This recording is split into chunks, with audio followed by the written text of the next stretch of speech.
Bonjour à tous, bonjour à toutes. Merci d'être présents pour ce nouveau webinaire aujourd'hui que nous organisons sur un sujet d'actualité, sur une zone d'actualité, c'est-à-dire le marketing digital en Asie. On a le plaisir, alors si on parle de webinaire, j'explique pourquoi, parce qu'on a le plaisir aujourd'hui de recevoir Vincent Marion, dirigeant de la société VO2. Et webinaire, c'en est un parce que la société est basée à Shanghai, donc j'espère que les deux blagues techniques seront avec nous en termes de retransmission.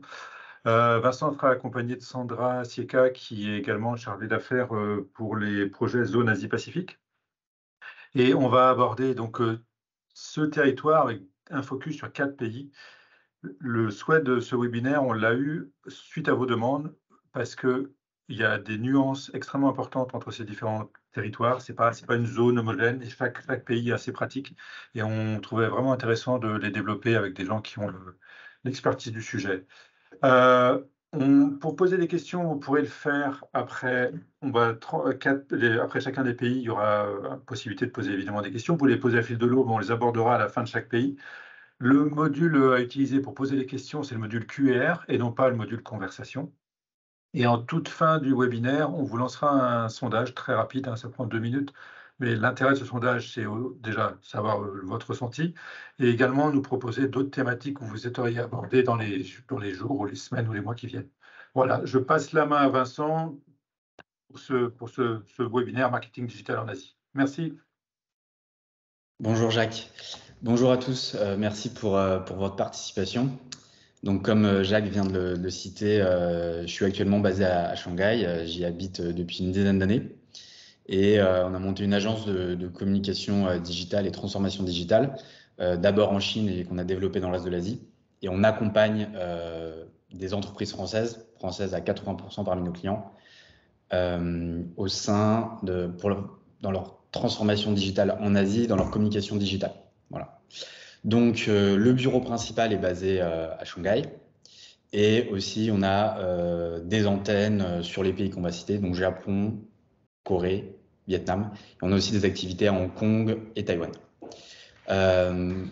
Plus récemment, on a rejoint un groupe qui s'appelle VO2, qui est un groupe français basé à Paris, qui a 700 personnes dans le monde. Et nous, actuellement, sur la zone Asie-Pacifique, on est environ 80. Voilà. Donc, pour vous expliquer rapidement qu'est-ce que VO2, ce sera très rapide, puisqu'ensuite, on se concentrera sur les 4 marchés qui ont été cités à l'instant. VO2, c'est une agence, comme je le disais, qui est française, qui a 7 bureaux dans le monde et qui est maintenant actionnaire majoritaire de notre agence basée en Asie. Et en fait, on accompagne des grandes sociétés françaises dans diverses industries, le luxe, la cosmétique, l'agroalimentaire, dans le développement à l'international. Voilà. Ça, c'est notre équipe, une partie de notre équipe sur les bureaux, dans les bureaux à Shanghai. On a nos bureaux dans le centre. Et on accompagne essentiellement des PME et des ETI, voire des boîtes du CAC 40. Essentiellement des gros groupes.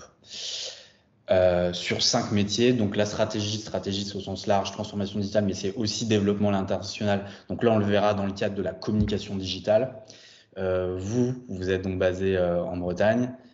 Probablement, vous êtes des profils où vous gérez la communication de vos entreprises à l'international. Et c'est toujours un challenge de comprendre comment communiquer en Asie. Vous avez probablement entendu parler de WeChat, vous avez probablement entendu parler de Weibo. Ça, c'est uniquement en Chine. Vous voyez que le Vietnam, c'est un pays qui est en forte croissance, mais on est sur des réseaux sociaux qui sont différents. Et donc, les PME, les entreprises françaises nous contactent en nous demandant souvent la même question. On veut communiquer en Chine pour soutenir les exports. On veut communiquer en Asie du Nord, qu'est-ce qu'on fait? Donc ça, c'est toute une phase de stratégie qu'on fait, qu'on exécute nous-mêmes. Et après, on les implémente, via nos équipes. Voilà les bureaux que je vous citais à l'heure actuelle.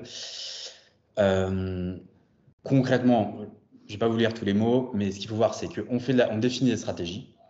On crée des sites internet, des applications, des mini-programmes si c'est sur le marché chinois, c'est une technologie chinoise, et on crée du contenu, du design sur les réseaux sociaux. On mène des campagnes d'influence directement sur les réseaux sociaux, dans notre cas sur toute la zone Asie-Pacifique. Voilà. Donc, maintenant qu'on a évoqué l'agence, on va rentrer dans le vif du sujet.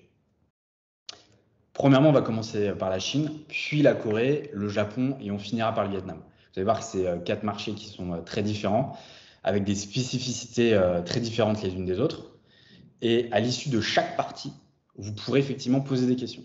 Donc, une fois qu'on a fini de présenter la Chine, vous pouvez poser des questions propres au marché chinois, puis propres au marché coréen. Et à la fin, vous pouvez poser des questions, revenir sur certaines parties si vous le souhaitez. Commençons par le marché chinois. La Chine, c'est un grand pays. Jusque-là, rien de nouveau. Ce qu'il faut voir, c'est que c'est un pays qui est très connecté. C'est un pays qui est très large, mais vous avez 80% de la population qui utilise les réseaux sociaux. Okay. Comme vous le savez sûrement, depuis une quinzaine d'années, la Chine a légiféré afin d'interdire les réseaux sociaux occidentaux et les moteurs de recherche occidentaux d'être accessibles en Chine, pour différentes raisons. Aussi pour permettre à ces entreprises chinoises de se développer et créer des mastodontes. Donc, vous avez des réseaux sociaux aujourd'hui qui sont énormes, puisque vous avez 1,5 milliard d'habitants en Chine et quasiment 1 milliard de personnes qui utilisent les réseaux sociaux chinois tous les mois. Et vous avez donc ces sociétés technologiques qui sont parmi les plus grosses au monde, Tencent, Alibaba, qui possèdent des réseaux sociaux. WeChat, Weibo, Douyin, Juru, Youku. Voilà.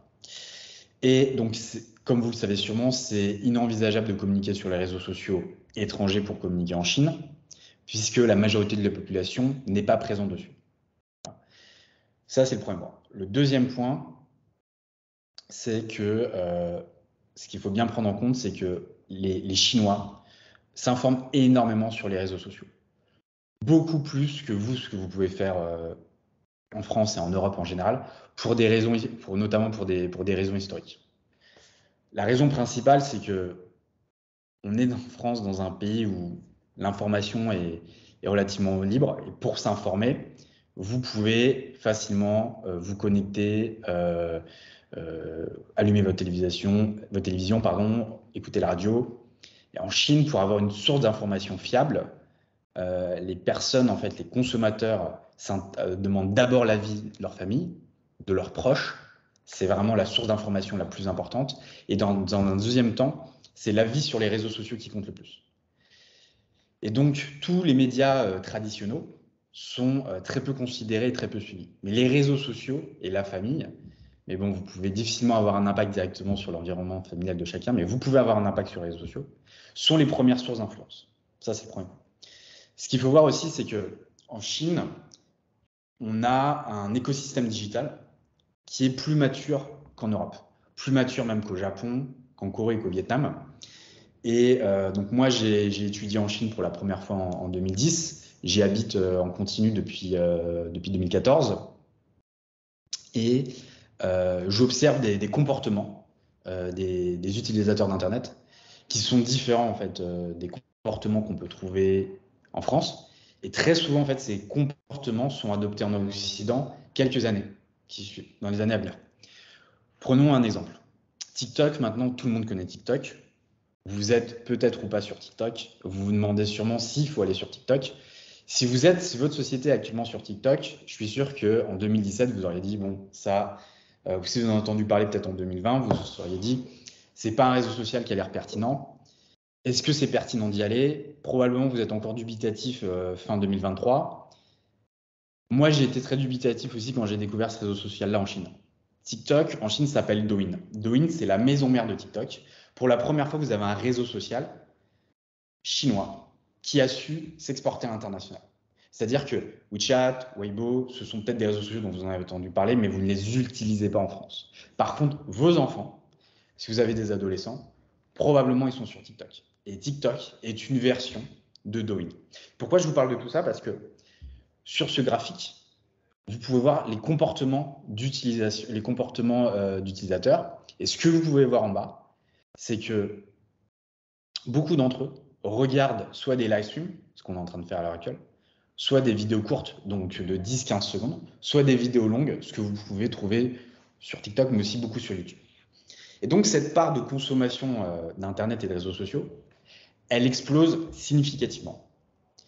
Et donc, ce qui est intéressant pour vous, au-delà de cette conférence qui a lieu sur l'Asie, c'est qu'il y a beaucoup de comportements qu'on voit en Chine qui vont arriver. Donc, je me permets de faire ce lien par rapport au marché français, c'est que TikTok, qu'on appelle ici Douyin, donc je vais bien faire la différence. Douyin est un rouleau compresseur en Chine, est en train de changer tous les codes de consommation et à l'origine de l'information, la façon dont les Chinois cherchent l'information, mais aussi maintenant de la façon dont les Chinois consomment et achètent. Et donc, ce qui est en train de se passer depuis 5 ans en Chine est en train d'arriver en France. Donc, ça peut aussi vous intéresser dans vos plans de communication sur d'autres pays. Concrètement, pour revenir, pour un petit peu zoom out et revenir sur une considération un peu globale, ce qu'il faut voir, c'est que en Occident, vous allez sur YouTube ou sur Facebook pour découvrir des tendances, voilà, pour savoir ce que fait votre famille, pour chercher des recettes, par exemple sur YouTube. Et quand vous voulez vraiment en savoir plus, quand vous êtes proactif, vous allez sur Google, vous allez faire une recherche sur Instagram. Voilà. Et si vous souhaitez acheter un produit, vous allez acheter sur le site de la marque ou vous allez l'acheter sur Amazon. Ça, c'est le modèle global et le modèle français. En Chine, c'est complètement différent. En Chine, toutes ces plateformes-là, ces mastodontes dont je parlais il y a 10 minutes, ont intégré des sites e-commerce, des réseaux sociaux, où vous vous connectez parce que vous souhaitez échanger avec un ami, c'est le cas de WeChat. Ensuite, naturellement, vous allez voir soit des publicités, soit vos amis qui vont partager à nouveau une recette, un ustensile de cuisine, peu importe. Et vous pourrez l'acheter directement sur ces plateformes. Et c'est le cas pour la quasi-totalité des réseaux sociaux chinois. Donc le social commerce dont on parle en France, où Instagram est en train de développer petit à petit ses fonctionnalités d'achat, nous on le vit concrètement depuis 2015. Donc je vous le dis, moi, je vous l'ai dit, j'habite depuis 2014 en Chine.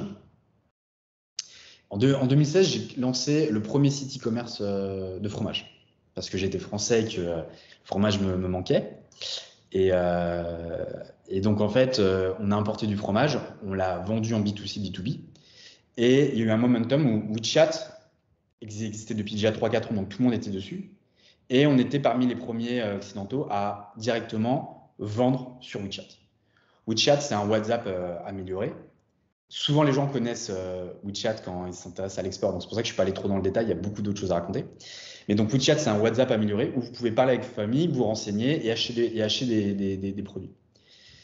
Et donc, nous, notre agence, on fait du social commerce depuis cette date, depuis 2016. J'avais créé cette société à part où on vendait des produits français, notamment des fromages bretons. Et donc, on a pu voir effectivement la facilité des consommateurs chinois pour acheter directement via ces plateformes, puisque si vous devez vous renseigner sur YouTube, puis ensuite vérifier l'information sur Google et ensuite aller sur Amazon, vous avez différents touchpoints. Là, tout est intégré. Et ce qu'il faut voir, c'est que le marché, l'écosystème digital en Chine est beaucoup plus dynamique qu'en France. C'est-à-dire qu'en France, depuis 10 ans, vous avez WhatsApp, vous avez Instagram, vous avez évidemment Google, vous avez Facebook. Maintenant, il y a TikTok. Bon, TikTok, c'est un peu le petit nouveau depuis 3 ans.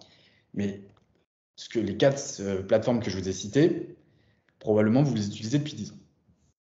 En Chine, en Asie, mais surtout en Chine, c'est beaucoup plus dynamique. Vous avez un marché avec 1 milliard de personnes qui sont connectées. Forcément, en fait, même si vous êtes sur une niche, vous avez que 10% de ce marché d'1 milliard, vous êtes une très grosse plateforme. Et donc, c'est facile, entre guillemets, pour ces mastodontes de tous les ans lancer des nouveaux réseaux sociaux. Et donc, vous avez si vous voulez, vous avez des réseaux sociaux qui montent très haut et qui peuvent baisser assez rapidement s'ils ne sont pas à jour. Donc, mon point, pour parler très concrètement, parce que vous, ce que vous souhaitez savoir, c'est sur quelle plateforme aller quand vous communiquez sur les réseaux sociaux chinois. Une plateforme comme Weibo, c'est une plateforme qui est active depuis à peu près 2010-2012. Bon. Weibo, c'est un réseau social qui est en déclin. Quand vous posez la question aux professionnels s'ils souhaitent investir plutôt sur Weibo ou sur WeChat, ce qu'on observe, c'est que Weibo, c'est une plateforme qui actuellement est en déclin, où il y a moins d'utilisateurs. Attendez. Ensuite, WeChat. Donc WeChat, c'est comme un WhatsApp.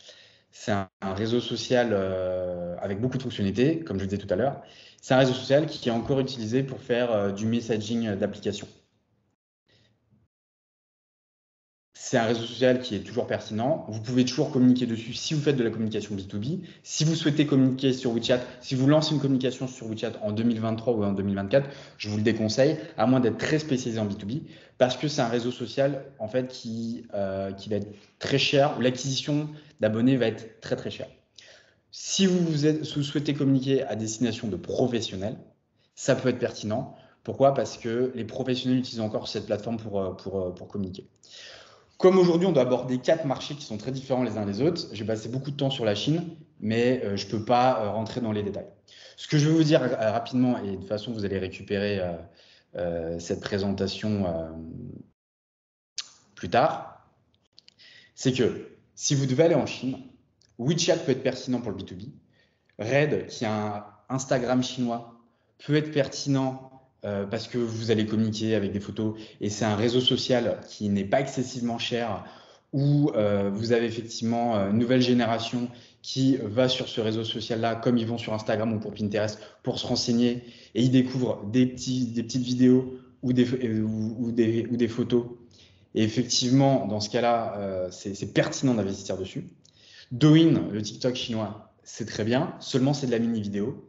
Et donc, probablement vous le savez, produire des mini-vidéos, c'est beaucoup plus cher que de produire des photos. Et donc, c'est un budget supplémentaire. Alors, en tout cas, souvent, encore régulièrement, je suis contacté par des entreprises françaises qui ont entendu parler de Weibo, de WeChat, et qui me disent, voilà, on va absolument se lancer sur Weibo. Quel sera le budget? Nous, on ne lance plus de compte Weibo depuis maintenant 2-3 ans, et on ferme des comptes Weibo de nos clients pour les lancer sur d'autres plateformes. Il y a une autre tendance qui est très forte, c'est le live stream. Le live stream, en fait, c'est ce qu'on est en train de faire. Seulement là, en fait, donc c'est un webinaire. Il faut imaginer un téléachat sur Internet. Donc là, actuellement, on ne fait pas du tout un téléachat. Je ne suis pas en train de vous vendre une prestation. Je suis en train de vous renseigner sur un marché. Mais quand vous avez maintenant donc, le téléachat que vous avez connu toute votre vie à la télé, il existe. Ça existe en Chine. C'est sur donc, le TikTok chinois. Et vous avez des personnes qui vous présentent un produit, donc ce verre avec ce thé, qui vous explique que c'est un super verre, et qui va vous présenter un produit de 10 minutes. Et puis, il va après vous présenter un smartphone en vous expliquant que ce smartphone est le smartphone de nouvelle génération. Et vous pouvez directement l'acheter en ligne. Le live stream, ça marche très bien. C'est une tendance qui existe depuis maintenant 6-7 ans. Et donc, ce qui s'est passé, c'est que de plus en plus, les consommateurs sont abonnés à leur live streamer préféré. C'est des personnes qui font des marathons, des fois de 20h jusqu'à 2h du matin, des marathons de live stream, en direct évidemment, et qui vous présentent des dizaines de produits chaque soir. Et donc, ces live streams-là sont en train de concurrencer le e-commerce traditionnel. Puisque probablement, vous le savez, en Chine, les gens n'achètent pas directement sur les plateformes, sur les sites e-commerce. Les gens achètent uniquement sur des plateformes type Alibaba, qui possède Tmall, ou JD, qui est une tierce plateforme. Mais ils n'achètent pas sur le site de la marque. Voilà. Donc nous, par exemple, on a travaillé avec plusieurs sociétés bretonnes, notamment qui sont dans l'agroalimentaire et qui sont conviés à ce webinaire. Ils n'avaient pas un site .com. Vous n'avez pas le site laïta ou dossi.cn ou .com.cn. Ça n'existe pas. Par contre, ces groupes-là sont directement vendus sur JD ou sur Tmall. Et ce qui se passe, c'est que ce modèle-là, qui existe depuis 15 ans en Chine, est maintenant challengé par le modèle, en fait, par les réseaux sociaux. Pourquoi? Parce que ce qui se passe, c'est que les réseaux sociaux sont une source d'information, comme je le disais au début du webinaire, et comme ils sont une source d'information, les acheteurs préfèrent acheter directement sur ces plateformes. Et donc, en fait, ils vont sur ces réseaux sociaux pour se renseigner et acheter en live. Ce que vous pouvez voir à l'heure actuelle, c'est qu'une plateforme comme Douyin, en 2020, elle avait 13% de part de marché sur le e-commerce. En 2022, elle est à 31%. C'est en explosion. Et ce qu'il faut voir par rapport à vous, par rapport aux marchés occidentaux, c'est que TikTok, que vous connaissez, est en train de lancer ces fonctionnalités-là. Cette fonctionnalité, elle existe, je crois, sur le marché UK, sur le marché espagnol. Elle est en train d'être lancée sur le marché français. Et donc, dans 2-3 ans, beaucoup de personnes achèteront directement les produits via ces live streams-là. Alors, je vais aller très vite parce que je l'ai cité. WeChat, c'est un réseau social qui est assez rentable. Douyin, ça l'est. Red, ça l'est. Et vous avez, donc là, vous pouvez le voir en fait sur les investissements. Et vous avez effectivement ces plateformes-là où vous avez de moins en moins de. C'est de moins en moins rentable. Ok.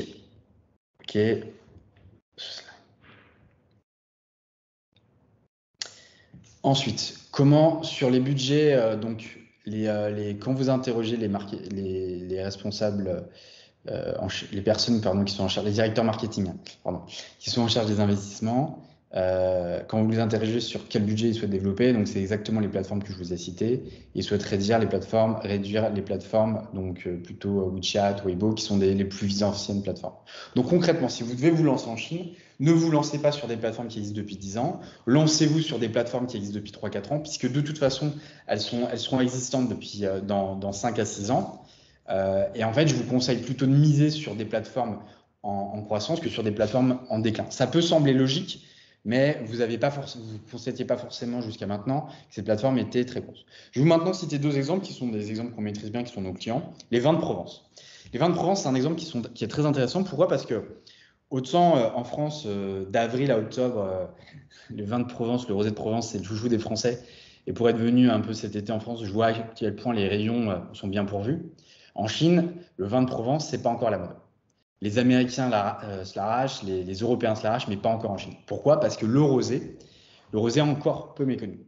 Pourquoi il est peu méconnu? Parce qu'en fait, les distributeurs locaux, les distributeurs chinois, depuis 20 à 30 ans, sont habitués à distribuer du vin rouge. C'est les vins de Bordeaux qui sont rentrés les premiers pour communiquer, et donc il y a eu un lobbying énorme des vins de Bordeaux depuis 20-30 ans. Et petit à petit, les autres régions sont en train d'émerger, notamment les vins de la Loire, je vous le cite puisque vous êtes basé pas très loin, sont en forte augmentation, parce que c'est des vins qui sont parfaitement adaptés au palais chinois. Et le problème, c'est que souvent, le consommateur va consommer ce qu'il peut trouver en magasin, et ce qu'il trouve en magasin, c'est pas forcément ce qui est adapté à son palais. Parce que quand vous faites des dégustations à l'aveugle, en fait, si vous demandez à des consommateurs s'ils connaissent les vins de la Loire ou les vins de Bordeaux, ils connaissent tous Bordeaux. Par contre, à l'aveugle, on a beaucoup plus qui vont préférer des vins d'autres régions. Ça ne veut pas dire qu'ils n'aiment pas Bordeaux, ça veut dire qu'à l'aveugle, ils trouvent que les vins de la Loire ou les vins d'Alsace, par exemple, sont très bons, même s'ils ne les connaissaient pas. Donc, nous, ce qu'on a fait, on a fait un plan de communication avec les vins de Provence, on a dit, OK, on va complètement bypass tous les distributeurs, puisque c'est des personnes qui sont déjà trop sollicitées par d'autres vignobles, les vignobles chiliens, australiens, sud-américains en général et bordelais. On va directement s'adresser au consommateur final. Pourquoi? Parce que les vins de Provence, il y a une couleur qui est très belle, souvent des très belles bouteilles. C'est très instagrammable, si vous me permettez l'expression. Et donc, les jeunes consommateurs, quand je dis jeunes entre 20 et 35 ans, vont pouvoir en fait découvrir ces vins directement sur les réseaux sociaux et les acheter ensuite sur les plateformes. Si on avait dû allouer le même budget pour sensibiliser les professionnels, pour cette catégorie de produits, ça n'aurait pas fonctionné parce qu'ils n'auraient pas joué le jeu, parce qu'eux-mêmes préfèrent mettre en avant les mêmes vins ou le même type de vin depuis très longtemps. Donc là, on est parti sur Douyin. On a recruté 101 influenceurs, des petits, des très gros. Donc il y avait des influenceurs qui vont être très très niches avec 15, 20 000, 50 000 abonnés qui sont spécialisés vin, et des influenceurs à des millions d'abonnés mais qui sont un peu plus larges. Et donc, on a mis en scène cette consommation-là. Et donc, c'est le meilleur moyen, Douyin, de s'adresser au consommateur final et d'avoir un impact in fine sur les ventes. Vous, à l'heure actuelle, probablement que vous ne faites pas encore des campagnes sur TikTok. peut-être que certains d'entre vous le font. Je ne sais pas, quand je parle avec des agences de communication, des entreprises en France, je sais qu'il y a des gens qui sont assez sceptiques. Mais si vous ne le faites pas maintenant, c'est presque sûr que vous le ferez dans les années à venir, puisque c'est un réseau social qui est en très forte augmentation. Un autre exemple, il y a aussi une PME française, donc là, en fait, c'était pas une PME, c'était la fédération, c'est l'interprofession des vins de Provence. Et donc là, c'est Utopia, c'est une PME lyonnaise qui crée un nouveau concept pour le marché chinois, qui est un exemple de Center Park, mais écologique, tourné sous l'angle, c'est de l'écotourisme. Et donc c'est un concept qui est nouveau en Chine. Donc c'est tellement nouveau que ça n'existe pas, comme ça n'existe pas, le touriste chinois ne le connaît pas, et donc il faut expliquer toute cette démarche. Donc une des meilleures façons de l'expliquer, c'est d'aller sur les réseaux sociaux. Et donc là, on a utilisé un influenceur qui vient de Weibo. Alors vous allez me dire pourquoi Weibo alors qu'avant, on a dit que Weibo c'était en déclin. Ce qu'il faut bien comprendre, c'est que les réseaux sociaux sont utilisés de différentes façons. Si vous-même, vous devez avoir votre page, vous pouvez avoir votre page sur Douyin, vous pouvez avoir votre page sur Ad, vous pouvez avoir votre page sur WeChat. Pourquoi pas? Parce que c'est le compte officiel de la marque. WeChat, c'est le site chinois. Vous n'avez pas de site en .com, mais vous pouvez avoir un WeChat qui fait aussi un office de site en .com. Red, comme je disais, c'est comme si c'était Instagram. Weibo, en fait, c'est un réseau social de l'information. C'est-à-dire quoi? C'est-à-dire que les gens vont sur Weibo pour s'informer auprès de médias. Donc, vous avez les médias chinois qui sont sur Weibo. Vous avez des influenceurs qui sont sur Weibo. Mais ce qui n'arrive pas, en fait, c'est que les sociétés elles-mêmes ne se mettent pas sur Weibo à notre époque. Elles l'ont fait à une époque, mais les netizens, les internautes, ne suivent pas les comptes d'entreprise sur Weibo. Ça n'existe plus. C'est des tendances. Quand ils veulent s'abonner à des comptes d'entreprise, ils vont sur d'autres réseaux sociaux que je viens de citer. Et donc, ces plateformes-là, si vous souhaitez faire une campagne d'influence, vous pouvez considérer Weibo. Ce n'est pas celle qu'on mettra en avant premier, mais c'est toujours acceptable et c'est toujours pertinent. Voilà. Donc là, on a utilisé Weibo pour faire cette campagne d'influenceurs. On a invité 4 influenceurs à Utopia. Utopia de Xinjiang, c'est à 150 km de Shanghai. C'est dans une forêt de bambou, c'est incroyable. Et donc là, ça a plutôt bien fonctionné. Voilà pour le marché chinois. Est-ce que vous avez des questions sur ce marché-là, qui est un marché très différent de ce que vous connaissez? C'est pour ça qu'on a passé une bonne partie du webinaire. Les 3 autres marchés, en fait, sont plus simples et utilisent les réseaux sociaux occidentaux, donc ça ira plus vite.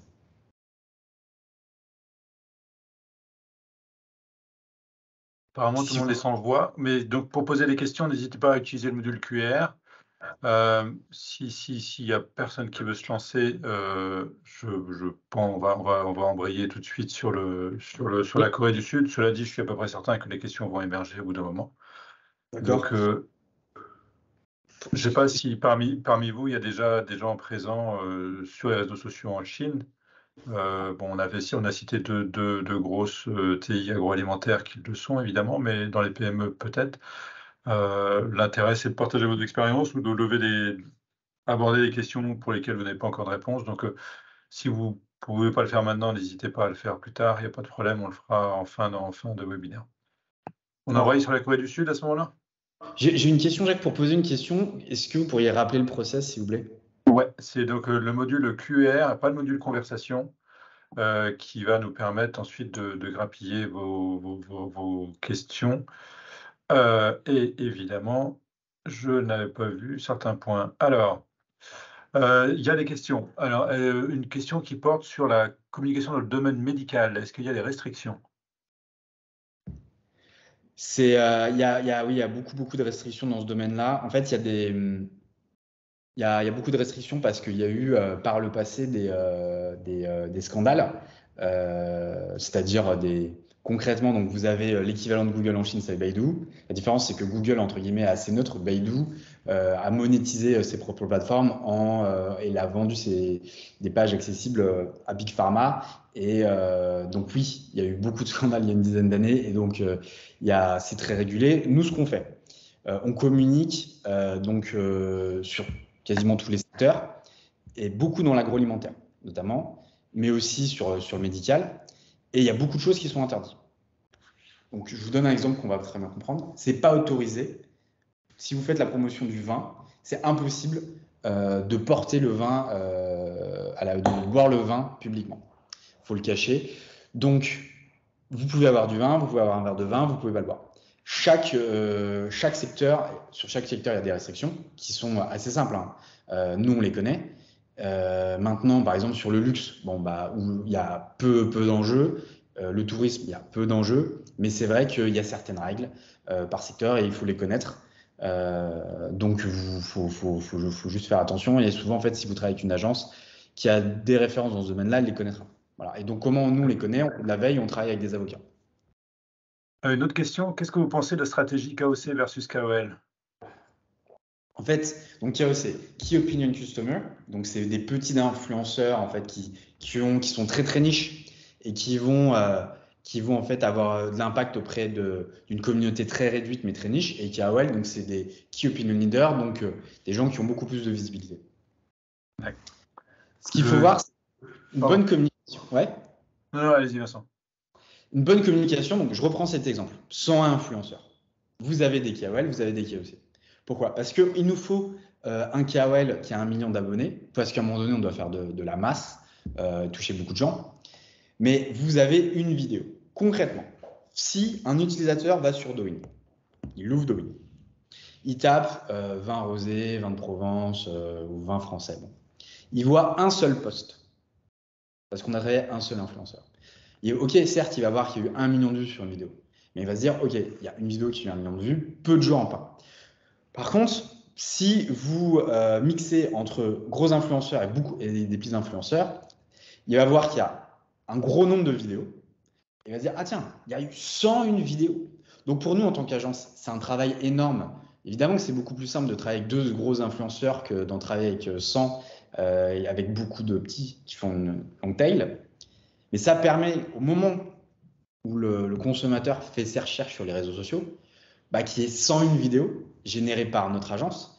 Et lui, il peut scroller en se disant, d'accord, il y a une vraie campagne. Enfin, il ne sait pas forcément que ce sont des campagnes derrière, mais il y a vraiment beaucoup de contenu. Donc, vous êtes obligé de mixer. Parce que si vous avez que des petits influenceurs, du coup, vous voyez 10 petits influenceurs qui font 10 vues, ou 20, 100, 200 vues, ce qui n'est pas beaucoup. Voilà.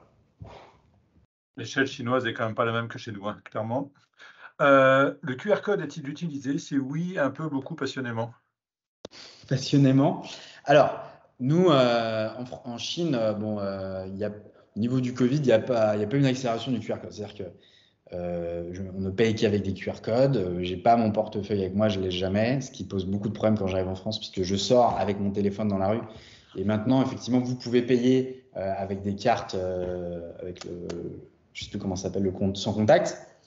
Mais personne ne se balade avec son portefeuille en Chine. Tout se passe via le téléphone. Et donc, on paye avec des QR codes. On ne tape jamais une URL. Ça n'arrive jamais qu'on garde un URL sur une affiche et qu'on la tape sur notre mail. Donc, c'est passionnément. Voilà. D'accord. Et ultime question avant de passer donc, à la Corée du Sud. Quelle stratégie pour gagner des followers sur WeChat? Et faut-il impérativement passer par le sponsoring? Alors, le sponsoring, donc ça consiste à faire de l'achat média, hein, si c'est de ça dont on parle. Donc, c'est vous allez acheter de la visibilité sur WeChat, comme vous pouvez acheter de la pub sur Google, sur Instagram. Très concrètement, il y a des plateformes où c'est indispensable. Red, vous devez faire de l'achat média, sinon ça ne marche pas. Douyin, vous devez faire de l'achat média.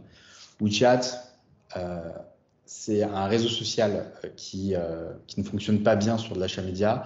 Si vous êtes Coca-Cola, si vous êtes Mercedes, si vous êtes BMW, faites-le, ils le font parce que c'est nécessaire pour eux d'être présents partout. Si vous êtes une PME TI, pour vous donner une idée, je crois que nous, on n'a jamais fait de campagne d'achat média sur WeChat. Après, on fait du sponsoring via, je ne sais pas si la question c'est uniquement sur l'achat média, on fait du sponsoring via des influenceurs. Et pour répondre très concrètement sur comment gagner des abonnés, soit vous êtes une société B2B. En fait, l'enjeu de WeChat, le problème de WeChat, c'est que c'est un réseau social où vous avez tous vos contacts. Donc ça, c'est mon compte. Et j'ai les groupes de l'entreprise, mes fournisseurs, ma famille, mes amis. tout ça mélangé au même endroit. Et donc, c'est extrêmement puissant parce que tout le monde est connecté. Et puis, j'ai de la publicité. J'ai décidé de m'abonner à des comptes dans le vin, à des comptes de marques que j'aime bien. Donc, c'est extrêmement intrusif. Parce que vous allez écrire à votre conjoint, vous avez votre meilleur ami, et puis vous allez avoir un message qui va pop-up d'une marque que vous suivez. Donc, c'est très puissant puisque vous allez jumper dessus et le lire. Le problème, c'est que c'est tellement intrusif que moindre article qui n'est pas très intéressant, les gens se désabonnent. Donc, en moyenne, les gens sur WeChat sont abonnés à 15 ou 20 comptes. Donc, si vous avez un compte sur WeChat avec des abonnés, sachez que ça fait partie du top 15, top 20 des comptes préférés de vos abonnés. Pourquoi? Parce que ce que je vous ai expliqué, c'est qu'il a le choix en fait. Il va suivre des marques, mais il va suivre des influenceurs, il va suivre des médias. Et donc, par définition, souvent les gens qui sont abonnés en 2023, les gens qui sont abonnés, qui veulent vraiment se tenir informés, c'est des professionnels. Parce que, je vous prends un exemple très concret, un chef par exemple, un chef chinois a besoin de rester abonné à différents comptes agroalimentaires pour savoir ce qui va être dit sur les vins, sur les produits laitiers, quelles sont les dernières tendances, parce que c'est son métier en fait. Et donc, autant en 2014-2015, il suffisait de publier, puis les gens repartageaient, c'était tranquille, on gagnait très vite des abonnés. En 2023, ce qu'il faut faire, c'est que si vous créez un compte sur WeChat, vous devez aller voir vos distributeurs, vous devez aller voir vos commerciaux et vous dire, écoutez, on va publier 1 à 2 fois par mois. Par contre, je veux que toutes les équipes repartagent derrière et c'est une newsletter professionnelle. Et si vous ne l'utilisez pas comme une newsletter professionnelle où vos commerciaux le repartagent derrière, ça ne fonctionnera pas. Et on est sur un coût d'acquisition du coup qui est très élevé parce que vous avez peu d'utilisateurs, mais ces utilisateurs-là sont très précieux. Voilà l'unique façon. Merci. On va prendre une dernière question. Est-ce qu'il est impératif, parce que c'est générique de toute façon, pas que pour la Chine, est-ce qu'il est impératif de passer par une agence ou bien de faire appel à des influenceurs pour communiquer en Chine? En fait, Question piège. Hein. Non, mais je vais plutôt, non mais je vais répondre dans l'intérêt de l'entreprise. Je vous conseille de passer directement avec un influenceur si vous parlez chinois, si vous savez gérer une relation contractuelle chinoise, si vous savez gérer des influenceurs en général, si vous pouvez payer en yuan, si vous savez faire tout ça et que vous savez vous-même sourcer, les trouver et que vous l'avez déjà fait, faites-le. Si vous ne l'avez jamais fait vous-même, comme toute tâche qu'on fait une première fois, il y aura forcément une mauvaise surprise. Parce que vous avez, voilà, donc c'est pour ça que ici, il y a déjà, travailler avec un influenceur en France, c'est, je pense, relativement simple. En Chine, il y a toutes ces données-là à prendre en compte.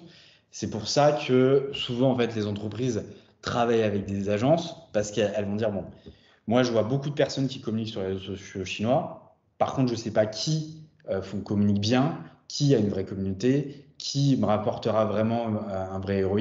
Et donc, en fait, là, l'agence, la question qu'il faut lui poser, c'est, OK, avec quel influenceur vous travaillez depuis des années, qui fonctionne bien, et assurez-vous bien que tout fonctionnera bien de A à Z. Donc, c'est juste, tout dépend le niveau de maturité de la société. Maintenant, à moins que vous ayez vraiment une équipe ici qui soit dédiée, je pense que c'est assez OK. La dernière, mais ça s'applique aux autres pays, la communication en anglais est-elle possible sur ces médias sociaux? Non. Voilà, réponse efficace, bref. Allez, on part en Corée. C'est bien sûr, et je vais me permettre de développer. Enfin, rendez-vous compte, c'est un pays d'1,5 milliard de personnes. Demain, c'est la première puissance au monde. Les Chinois disent qu'ils ont 5000 ans d'histoire. Vous pouvez pas venir et pas parler dans leur langue. En fait. Il y a un tel patriotisme, nationalisme mais même pour le Japon que ça. Évidemment, il y a toute une génération qui parle l'anglais, mais c'est pas très respectueux les concernant. Voilà. Donc, mais je comprends le sens de la question. Hein, je ne blâme pas la question. Je dis juste que faut parler dans leur langue. Donc, la Corée. Marché complètement différent, marché plus petit que le marché français, de 10 à 15%. Par contre, ce qui est intéressant, c'est que vous avez un taux de pénétration qui est dingue. notamment probablement parce que Samsung est sud-coréen, et que vous avez quasiment 100% de la population qui utilise des smartphones. Voilà. Première information. Deuxième information, ils utilisent essentiellement des smartphones. Là aussi, comme les Chinois, essentiellement, ils utilisent des réseaux sociaux. Et en fait, ce qu'il faut voir, c'est que ça, c'est propre à tous les pays asiatiques, c'est que même les plus anciens sont sur des smartphones. C'est-à-dire qu'en Chine, quelqu'un qui a 70, 80, 90 ans, il a son smartphone. Il sait très très bien l'utiliser, il sait faire des appels en visio, il n'y a aucune difficulté, enfin, je veux dire, il n'y a pas une... Je veux dire, à 90 ans, tout le monde a au moins voire deux smartphones. Donc, les Chinois, comme les Asiatiques en général, adoptent très vite les nouvelles technologies. Et c'est pour ça que vous avez un taux de pénétration qui est aussi élevé. Spécificité du marché coréen, vous avez les réseaux sociaux coréens et les réseaux sociaux occidentaux.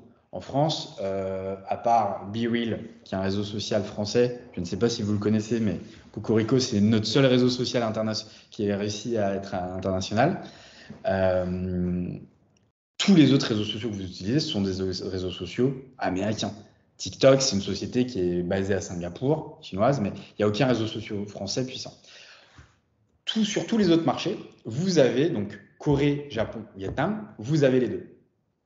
Et donc, vous avez des équivalents. Google, c'est Naver, Facebook, c'est Abound, Amazon, c'est Coupang. Voilà. Et donc, l'enjeu, c'est de comprendre, est-ce qu'il vaut mieux communiquer sur le réseau social occidental ou est-ce qu'il faut aller sur le réseau social local?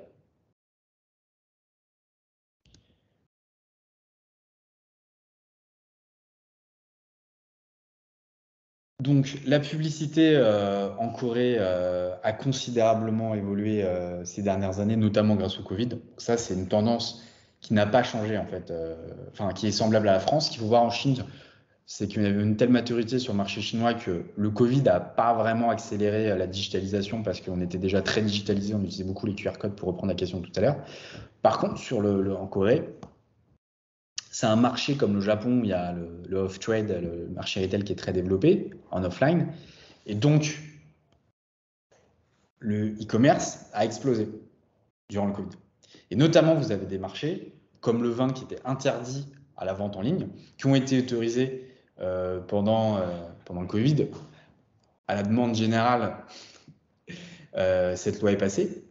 Et donc, le marché du vin qui était très limité parce qu'il fallait se déplacer, maintenant, vous pouvez le commander directement en ligne. Donc, il y a eu comme ça une accélération de la consommation e-commerce via les réseaux sociaux et via les plateformes e-commerce.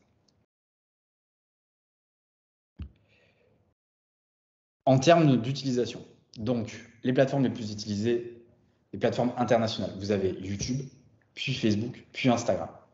YouTube, c'est vraiment la plateforme, la plus grosse plateforme utilisée en Corée pour se renseigner, pour chercher des informations.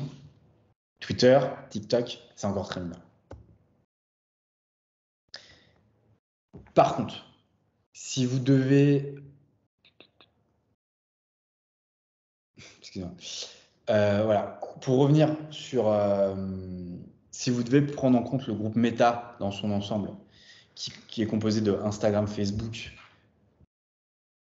et WhatsApp, si je ne me trompe pas. Instagram est donc le réseau social le plus mis en avant. Si on retire les réseaux sociaux de la vidéo, bien avant Kakao Story ou Neverband, qui est le réseau, qui sont des plateformes locales. Donc Instagram est assez puissant. Ce qu'on observe, c'est que, comme en Chine et comme aussi en France, le réseau social, ce qui est le plus consommé, à l'heure actuelle, ce sont des mini-vidéos. Donc, je ne sais pas si vous avez commencé à produire vous-même des vidéos assez courtes. Je sais que c'est assez contraignant et c'est moins cher de produire des visuels, des photos, pardon, ou du texte écrit. Ce qu'il faut voir, c'est que on est tous paresseux d'une certaine façon. C'est beaucoup plus simple de swiper comme ça et de regarder des vidéos que de lire ligne par ligne. Et donc, le consommateur mais nous sommes tous des consommateurs, préfèrent regarder de la vidéo. Donc ça, c'est une réalité sur les marchés asiatiques, mais c'est une réalité en France et ça va devenir de plus en plus le cas. Moi, le conseil que je peux vous donner, c'est dès que possible, créer des assets vidéo, même si, pour votre marché français, puisque vous les utiliserez aussi sur le marché international. Nous, ce qu'on fait, c'est qu'on fait de la localisation de contenu, c'est-à-dire qu'on mixe des contenus créés en France avec des fois des vidéos créées sur le marché chinois. Mais de toute façon, dans les années à venir, vous ne pourrez plus communiquer uniquement par l'écrit, c'est plus possible.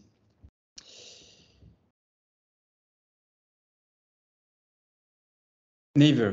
Donc Naver, c'est le Google coréen. Ce qu'il faut voir, c'est que encore une fois, sur ces 4 marchés-là, souvent, les moteurs de recherche en fait, sont très utilisés, les moteurs de recherche locaux, parce que en fait, il y a eu un meilleur travail qui a été fait sur les mots-clés. Forcément, quand vous avez Baidu, donc Google est interdit en Chine, mais Baidu ou tous les autres réseaux sociaux chinois, tous les autres moteurs de recherche chinois, mais comme vous avez aussi des moteurs de recherche en Corée ou au Japon, ils sont spécialisés pour le marché local, avec un référencement spécifique pour le marché local. Donc, si vous arrivez à bien vous faire référencer sur ces moteurs de recherche-là, c'est dans votre intérêt, puisqu'ils sont très, très utilisés par les locaux. Voilà. Après, une fois que vous communiquez, si vous décidez de communiquer, par exemple, faire des activations PR, Public Relationship, de relations presse en coréen, ils seront référencés de la même façon et sur Google et aussi sur Naver. Après, vous pouvez faire de l'achat média sur une plateforme ou sur une autre en achetant des mots-clés. En tout cas, en Corée, le leader, c'est Naver.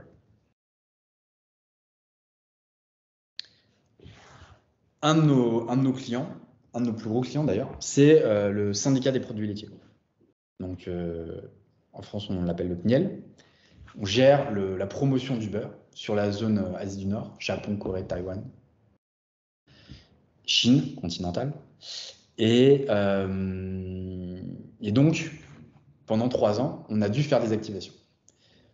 Donc, on ne peut pas promouvoir le beurre. Je vous ai pris un exemple qui parle beaucoup breton.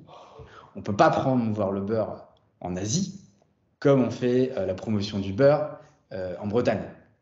C'est-à-dire que vous avez une consommation très particulière du beurre dans votre région, propre à vous.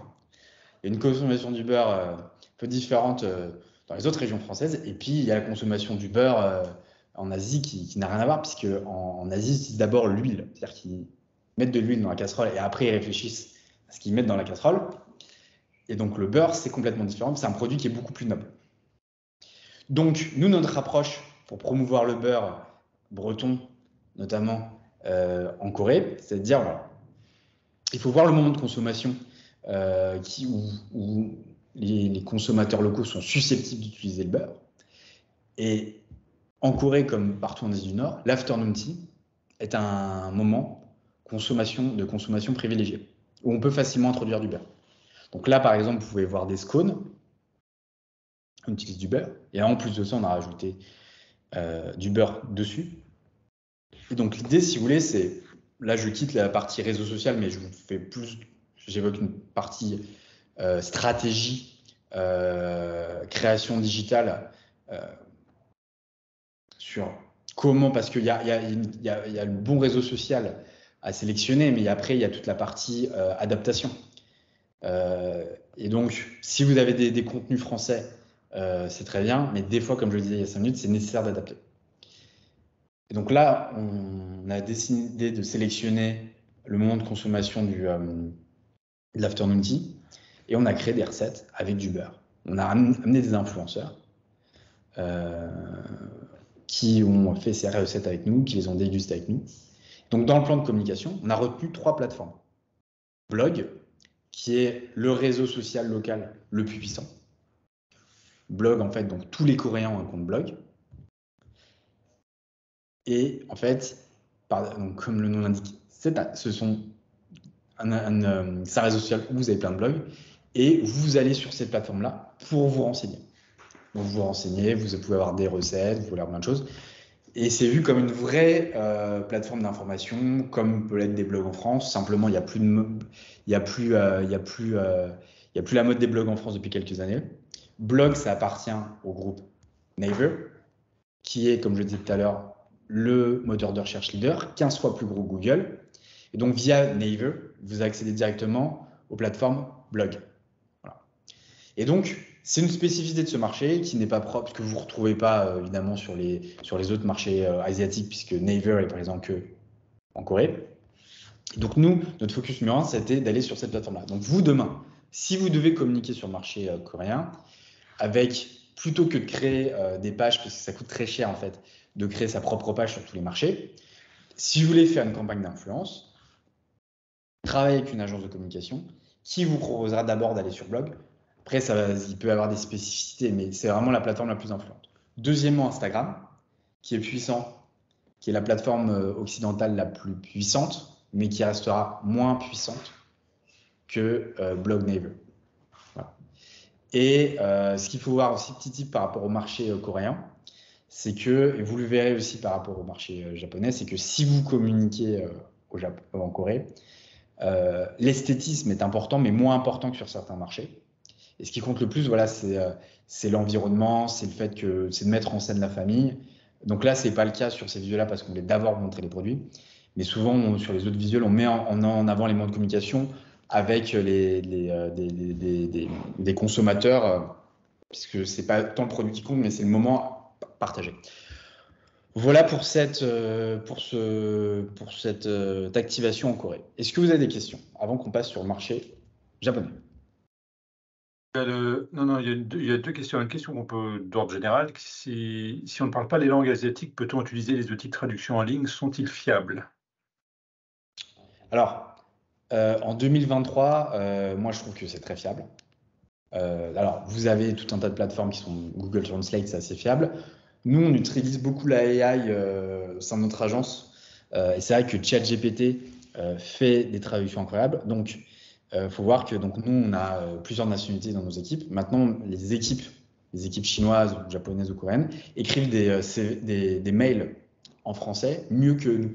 C'est-à-dire que, sincèrement, les emails sont beaucoup mieux rédigés. Je gère une agence de communication, je suis copywriter, je sais très bien rédiger des mails. Mais là, actuellement, vous avez des logiciels de traduction qui sont incroyables. Et vous pouvez dire, voilà, adopte ce ton-là, un ton aimable, un ton plus classique, un ton plus proche. Donc voilà, je pense que si vous voulez simplement écrire des emails, communiquer avec des influenceurs, des partenaires, vous pouvez le faire. Par contre, si vous souhaitez directement publier sur Naver ou une plateforme, je vous conseille quand même d'avoir un partenaire local, pas forcément une agence, mais soit un commercial, quelqu'un au moins pour relire, parce que vous avez, notamment sur des appellations, c'est important d'avoir comme une relecture, d'avoir quelqu'un d'origine du pays qui saura vous donner l'indication. Voilà. In fine, bon, pour les emails, ça suffit, mais pour une visibilité en ligne, je pense que c'est quand même un peu dangereux, quoi. Je vous donne un exemple très concret que nous on voit assez souvent. On gère la communication des vins de la vallée du Rhône. Les vins de la vallée du Rhône, c'est une chose. Les vins du Côte du Rhône, c'est une autre. C'est une autre chose. Donc, la traduction, autant vous dire que la traduction en chinois fait par une AI, pour eux, c'est la même chose. Nous, on sait que c'est très différent. Et je peux dire que notre client, il sait que c'est très différent. Donc voilà, si vous êtes sur des produits très techniques, je vous conseille de quand même le faire relire par quelqu'un. Autre question, est-ce que LinkedIn est utilisé en Asie? Alors, oui, sauf en Chine. Donc LinkedIn est interdit en Chine depuis 1 an maintenant. Donc petit à petit, on perd de la visibilité. Après, ce qu'il faut voir, c'est qu'en Chine, donc nous, on a des VPN. Donc on peut accéder à LinkedIn. Vous pouvez m'écrire par LinkedIn d'ailleurs après. Je m'appelle Vincent Marion, j'ai un compte LinkedIn. Je pourrais vous répondre. Plus sérieusement, il faut voir au cas par cas. Sur Japon, Corée, Vietnam, ils utilisent LinkedIn. Ils sont pas présents sur LinkedIn comme vous êtes présents sur LinkedIn. Je crois qu'il y a 25 millions de Français qui sont sur LinkedIn. Et tout le monde est, enfin, maintenant les gens racontent leur vie sur LinkedIn, hein, je pense que vous le voyez. Donc, les Asiatiques ne sont pas présents sur LinkedIn comme nous, Français, nous sommes présents sur LinkedIn. Et pour avoir contacté moi-même des professionnels au Japon, en Corée, c'est pas sûr qu'ils vous répondent. Voilà. C'est possible, mais c'est pas sûr. Parce que il n'y a pas ce même niveau d'adoption. Voilà. Et en Chine, c'est quasiment impossible de communiquer. Voilà. Donc, si vous regardez VE2 Asia-Pacifique, vous verrez qu'il n'y a pas 80 salariés parce qu'en fait, nos équipes ne sont pas présentes sur LinkedIn, sauf s'ils ont des VPN. Et en fait, ils sont présents sur les LinkedIn chinois qui sont d'autres sociétés. Est-ce que vous avez d'autres questions? Ouais, l'impact du Made in France est-il variable et est-il une variable pardon, qui touche les Coréens et à prendre impérativement en compte dans la com des produits français? Bah, Sensibilité au Made in France. il y a une sensibilité puisque en fait globalement la France communique très bien à destination de ces quatre pays. Je veux dire, la France a eu des problèmes avec la Chine il y a maintenant 10-15 ans parce que c'était au moment il y avait un problème au niveau des Jeux Olympiques, le Tibet. Donc là, il y a eu un enjeu, mais c'était en 2010. Depuis, la France a d'excellentes relations avec ces quatre pays. Donc le consommateur local a une très bonne opinion des marchés français. Maintenant, ça peut arriver, des fois, des sociétés, des PME viennent me voir en disant ouais, mais là, sur le packaging asiatique, on va mettre une tour Eiffel. Bon, bah, c'est pas parce que vous allez mettre une tour Eiffel ou un bleu, blanc, rouge que ça va changer quelque chose. Donc, il y a une bonne opinion. On sait que c'est des produits de qualité, mais ça ne suffit pas. C'est-à-dire la French Touch ne suffit pas parce que souvent, il y a déjà beaucoup de produits français. Et il faut voir que sur tous ces marchés-là, bon, bah, vous avez aussi des produits asiatiques, vous avez des produits australiens. Autant vous dire qu'en Corée du Sud, vous avez beaucoup de produits américains pour des raisons historiques. Donc oui, c'est un atout, mais ça reste secondaire. Après, ça dépend sur quel produit. Il y a des produits, le vin français est très reconnu, le beurre français est très reconnu. Il faudrait me donner l'industrie parce que Moi, ça va dépendre. j'invite, alors l'utilisateur n'a pas laissé son nom, mais je l'invite à ce moment-là reposer la question pour qu'on puisse s'identifier. Il avait également une autre question. Est-ce que les enseignes, les magasins de proximité comme 7-Eleven ou GS25, est-ce qu'elles communiquent par le biais de catalogues web sur leurs produits en vente? Donc, catalogue web, je ne sais pas s'il s'agit d'achat média, de publicité en ligne. Ce qui est sûr, c'est que les convenience stores sont extrêmement puissants dans tous ces territoires-là, sur ces quatre marchés, et qui communiquent énormément partout. Voilà, donc on n'a pas ce même type de magasin en France, mais en Chine, enfin en Asie, pardon, ils communiquent. Voilà. Ils ont un budget communication dingue. Si vous arrivez à vous faire référencer dans ces magasins-là, c'est génial pour vous, puisque vous avez forcément un trafic dingue. Voilà. Et les consommateurs chinois, pardon, pas chinois, mais surtout japonais, coréens, achètent régulièrement. Ils font leurs courses plusieurs fois par semaine. Ils font pas les courses pour 10 jours. Voilà. Ils font les courses, surtout alimentaires, quasiment au jour le jour. J'ai encore d'autres questions. Qu'est-ce que vous pensez des vidéos créées par l'IA? Est-ce que ça Bah, commence à venir dans les agences comme les vôtres? ouais, il y a des. Alors, sur des aspects artistiques, quand il y a des. Comment dire? Si vous voulez mettre en avant. Moi, je l'ai vu beaucoup pour mettre en avant des chanteurs, des clips musicaux notamment. Je trouve que c'est très bien, parce que c'est très abstrait souvent, et artistiquement, je trouve que je trouve que ça apporte beaucoup de choses. Après, en fait, ça dépend. Bon, je pense pas que je sais pas si vous faisiez référence à ça. J'ai vu aussi des logiciels où vous avez une IA qui vous change. Peut-être vous faites référence à ça. Où vous gardez la vidéo et derrière, en fait, l'IA vous permet d'adapter la voix. Donc, vous avez votre vidéo Made in France avec un acteur français et en fait, la voix change en mettant une IA qui adapte la voix, le voice-over, et donc c'est une voice-over japonais. Manifestement, ça fonctionne très bien. Nous, on est en train de le tester sur le marché japonais pour les vins du Beaujolais. On gère la communication des vins du Beaujolais au Japon. Alors, on n'a pas que des clients dans le vin ni dans la food. Je tiens à préciser, notre plus gros client, c'est LVMH. On travaille aussi beaucoup avec L'Oréal. On fait depuis 3 ans, donc on gère la communication de Bridor sur la partie Chine. C'est l'agroalimentaire, mais c'est breton, c'est pour ça que je le cite. Et on travaille beaucoup aussi avec du B2B. On travaille avec Saint-Gobain, donc on travaille avec plein d'industries. Il y a quand même des PME parmi tout ça. Oui, bah alors, je sais, alors sur les PME les PME avec qui on peut travailler, donc les PME avec qui on a travaillé par le passé. Alors, je sais pas où vous mettez la PME, la différence entre, enfin, la limite entre PME et TI. Les PME, on a surtout travaillé avec des PME en fait dans l'agroalimentaire. Et sur le luxe, évidemment, c'est plus des grosses sociétés. Les PME avec qui on a pu alors, excusez-moi, c'est peut-être pas une PME, c'est des ETI. Mais Dossi, on travaille avec Dossi pendant au moins 2 ans. Oui, Euh, effectivement, le dossier est en ligne, je pense qu'il pourra confirmer que c'est une ETI. Non, non, la barre européenne, c'est 250 salariés. Non, non, mais ce que je voulais bien faire comprendre, c'est que, enfin, dans la question, c'est donc vous êtes une agence qui travaille avec des gros comptes, mais à l'échelle bretonne, on est quand même un tissu d'entreprises PME, ETI. Est-ce que accéder à vos services peut rentrer dans le cadre de ce qu'une PME peut prétendre? Oui, en fait, nous, en fait, si vous voulez, tout dépend de l'activation que vous souhaitez faire. Nous, on est contacté des fois par des PME qui nous disent, voilà, on souhaite organiser une conférence de presse. On souhaite organiser une conférence de presse, on veut une visibilité en ligne, on veut des journalistes, on veut louer une salle dans un hôtel, c'est une one time, c'est un salon. Donc ça, c'est possible. Si vous avez un budget, donc je sais pas, 5, 10, 15 000 euros pour faire une ou deux activations, on peut évidemment le faire. Je pense que toutes les PME euh, ont potentiellement un budget de 5 à 10 000 euros pour une activation, on peut le faire.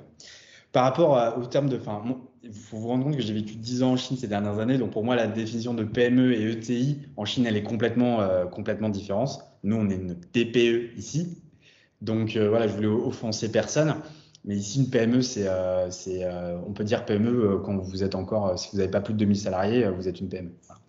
Ok, Et donc il y a pas mal de PME en Bretagne alors. À l'échelle chinoise. Juste par rapport à la notion de Made in France, là, c'était pour Dossi, la ouais, question. Est-ce que là, il y a une sensibilité au Made in France sur la Corée en particulier? moi, je pense que c'est sur l'agroalimentaire, j'y crois beaucoup, oui. Par exemple, enfin, je pense pas qu'il y ait de ferme automobile en Bretagne, mais le côté Made in France pour l'automobile, la France n'est pas connue pour ça. France n'est pas connue pour ça. Par contre, dire que effectivement en Bretagne particulièrement, on sait faire des très bons légumes, on maîtrise des technologies bien particulières de conservation euh, et que expliquer tout l'intérêt de la boîte de conserve et qu'il y a un savoir-faire made in France, ça a beaucoup de sens. Ouais. Ça a effectivement beaucoup de sens parce que c'est justifiable. Donc oui, tout à fait. Et pour revenir sur la question des budgets, en fait, ce qu'il faut voir, c'est que soit vous faites une activation ponctuelle avec une conférence de presse ou avec des influenceurs, et donc là, effectivement, nous, on sait s'adapter parce qu'on peut travailler sur des budgets de quelques milliers d'euros sur du ponctuel. Par contre, par définition, si vous souhaitez une communication à l'année avec des publications toutes les semaines, 12 mois par an, forcément, là, on va être sur Ça des change budgets d'échelle, ça, on est bien 20 ou d'accord, 30, c'est logique. 20 ou 30 000 Autre euros. question, pardon, Vincent. Autre Allez-y. question, est-ce qu'il faut utiliser des personnes locales dans les visuels C'est mieux. ou les vidéos? Franchement, si vous pouvez, c'est beaucoup mieux. Pourquoi? Parce qu'en fait, c'est plus facile pour que le consommateur se projette et que vous, si vous êtes donc en Bretagne et vous voyez un consommateur chinois qui consomme un produit, vous allez avoir du mal à vous identifier. Ouais, Donc, logique. le plus, voilà, c'est possible. Après, c'est plus cher, je sais que c'est plus cher, mais parce que vous devez recréer du contenu pour le marché. Mais oui, c'est mieux. Autre question là qui est générique, quel est le réseau social B2B le plus utilisé par les Asiatiques? Quel est le réseau social B2B le plus utile? Ok. Les Asiatiques, c'est large parce que si ça va être sur la Chine, je vais vous dire WeChat. WeChat, c'est très bien pour communiquer en B2B. Après, sur les autres réseaux sociaux, euh, ça va vraiment dépendre. Là, voilà, si vous êtes sur la Corée, ça va être Naver. Enfin, il n'y a pas une réponse. Il n'y a pas une réponse. Pour le B2B, en fait, il faut utiliser les réseaux sociaux adaptés pour chaque pays qui sont les réseaux sociaux locaux. Voilà. Dernière question avant de passer à un autre pays. Le sujet du médical revient est-ce qu'il peut être abordé sur toutes les plateformes ou est-ce que certaines plateformes sont à privilégier? Oui, en fait, le médical, donc ça dépend si c'est B2C ou B2B. Parce que nous, on a déjà Pas la créé précision. on a déjà créé des campagnes dans le médical, notamment c'était à destination des neurochirurgiens locaux. Et donc là, on avait utilisé des réseaux sociaux locaux parce que pour les raisons que je citais il y a 2 minutes. Donc après, par exemple, ici, vous avez des cliniques. Vous avez des cliniques internationales. Et donc, ces cliniques internationales, elles s'adressent aussi aux patients, pas dire clients, mais patients. Et donc, eux, ils doivent être présents sur les plateformes comme Red ou comme Douyin. Voilà. C'est pas bizarre que une plateforme une clinique soit présente sur le TikTok chinois. Donc, ça dépend encore une fois à qui vous souhaitez vous adresser. C'est délicat en fait comme ça En fait, c'est pas que je suis prêt à vous donner toute l'information. Non, bien sûr. Non, C'est mais à juste ce que moment-là, j'invite les participants s'ils ont des questions ultra précises. Là, j'en ai une encore là, par rapport à Naver, pour bien positionner un press release sur Naver. À ce moment-là, je vous invite peut-être à rentrer directement en communication avec Vincent ouais. ultérieurement pour qu'on puisse avancer sur les autres pays. Et apparemment, j'ai une dernière demande. Voilà, c'était du médical B2B qui était précisé, mais pas du B2C, du B2B. On part, je ne sais plus, au Japon ou au Vietnam Le Japon. maintenant? Au Japon. Donc le Japon. Le Japon, c'est un marché qui est particulier parce que c'est un marché qui est beaucoup plus vieux, pour les raisons que vous connaissez. Mais malgré tout, avec un très beau taux de pénétration, dans le sens où vous avez aussi des personnes de 80, 90 ans qui ont tous un smartphone. Et c'est un pays donc très digitalisé et qui, comme la Corée, a ses spécificités. Vous n'avez pas Naver, vous avez Line. Line, c'est le WhatsApp, le WeChat, le Naver local. Et Line est utilisé par quasiment toute la population. Et vous avez là aussi donc YouTube qui est très puissant et TikTok qui est bien moins puissant qu'il ne peut l'être sur le marché chinois ou le marché français. Donc, ce qu'il faut voir, c'est que le Japon, c'est un marché qui est traditionnel, où vous avez encore beaucoup de marques qui communiquent de façon traditionnelle, via la télé, via la presse. Moi, la stratégie que je vous conseille au général, c'est justement d'aller sur ce qui est nouveau. Imaginez-vous si en 2020, vous aviez lancé un compte TikTok, si vous étiez les premiers, vous seriez le leader dans votre catégorie. Si vous aviez lancé des pages AdWords sur Google en 2003, vous seriez le leader de votre catégorie sur ce segment-là. Donc, essayez de privilégier les nouvelles tendances. Je sais que souvent, on a envie de regarder ce qui fonctionne déjà pour se dire, bon, voilà, si mes concurrents sont présents, je vais me positionner. Moi, le conseil que je vous donne, c'est qu'il faut il faut se placer sur des plateformes où le coût d'acquisition sera le plus faible. Et là où le coût d'acquisition sera le plus faible, c'est là où vous avez beaucoup d'utilisateurs et vous avez moins de concurrents. Et c'est là où vous avez la plus forte croissance. Et donc, nous, ce qu'on vous conseille, notamment, donc YouTube fonctionne très bien. Alors, publicité sur YouTube, c'est assez onéreux. Pourquoi? Parce que vous créez, comme je disais, créer du contenu vidéo, ça coûte cher. Et faire de l'achat média, ça coûte cher aussi. Mais à l'heure actuelle, c'est ce qui fonctionne très bien. Donc, on vous a pris un exemple. Ça, c'est une marque cosmétique qui a fait une collaboration avec des influenceurs virtuels. Voilà. Je n'aborderai pas ce sujet-là aujourd'hui parce que c'est très long. Mais en France, vous connaissez les influenceurs. En France, les influenceurs, c'est très critiqué. Le sujet est très challengé et c'est pour ça que la France a très tardivement légiféré, malheureusement. Enfin, a légiféré, mais tardivement. Donc depuis cet été, vous avez une législation qui encadre la communication des influenceurs, vous le savez probablement. Voir qu'en Asie, il y a une législation pour les influenceurs depuis très très très longtemps. Vous n'avez pas tous les scandales que vous avez vus en France ces dernières années sur le sujet, parce qu'il y a une législation. Et donc, ça peut arriver cependant que vous ayez quand même des scandales, c'est-à-dire que des célébrités, des influenceurs qui, du jour au lendemain, ont des problèmes d'ordre personnel et qui, en fait, impactent la marque. Et donc, maintenant, vous avez donc des influenceurs virtuels. Parce que l'influenceur virtuel, il n'oublie pas de payer ses taxes au gouvernement, il n'emboutit pas sa Porsche le week-end, il prend pas de la drogue, il trompe pas sa femme. Voilà. Donc, ces influenceurs virtuels maintenant émergent partout en Asie. Nous, on mène des campagnes d'influenceurs virtuels, notamment en Chine. Si vous êtes intéressé, vous pouvez me contacter, je vous en parlerai.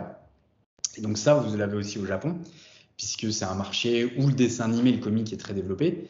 Et les comics, c'est pas uniquement pour les enfants. C'est pas comme en France où le manga, c'est pour les enfants. Les comics au Japon, vous avez aussi pour les adolescents et aussi pour les adultes. Vous avez des films grandioses des dessins animés grandioses qui sont uniquement compréhensibles des adultes, pas des enfants. Et donc, une tendance qui fonctionne très bien, c'est de faire des activations sur YouTube avec ce type d'influenceurs. Pour revenir sur Line, Line, leader du marché. Voilà, c'est un neighbor, c'est un peu comme un WeChat. Vous avez beaucoup de fonctionnalités, vous pouvez faire beaucoup de choses dessus. Faut bien comprendre que WeChat, Naver ou Line, vous n'avez pas d'équivalent en France. Moi, je vous le simplifie en disant c'est un WhatsApp. WhatsApp, il y a 2 fonctionnalités. Vous pouvez parler à votre famille et puis maintenant, j'ai l'impression que vous pouvez regarder un peu de contenu. Mais il faut voir que c'est des super applications. C'est ce qu'Elon Musk est en train de créer avec Twitter, qui s'appelle X. Elon Musk, quand il a racheté Twitter, il a dit très bien, je veux en faire le futur WeChat. Donc ces applications-là, ce sont des super applications où vous pouvez acheter ce que vous voulez, réserver des billets de train, payer votre gaz, acheter des tickets de cinéma, renvoyer de l'argent à votre famille. Et donc, c'est des très grosses applications où tout le monde est dessus au quotidien pour des raisons professionnelles et personnelles. Et donc, Line est leader du marché au Japon. Voilà. Pour reprendre l'exemple qu'on avait eu, que je vous avais présenté il y a 15 minutes en Corée, on a aussi mené une campagne d'activation au Japon pour promouvoir le beurre français. Et on a voulu vous montrer la différence, c'est que le contenu, comme vous pouvez voir, beaucoup plus haut de gamme, beaucoup plus travaillé, esthétique beaucoup plus poussée. Pourquoi? Parce qu'en fait, on est sur des codes de consommation qui sont différents. Ça ne veut pas dire qu'on a un bon photographe au Japon et un mauvais photographe en Corée. Ça veut juste dire que la direction artistique est différente parce que le consommateur est différent.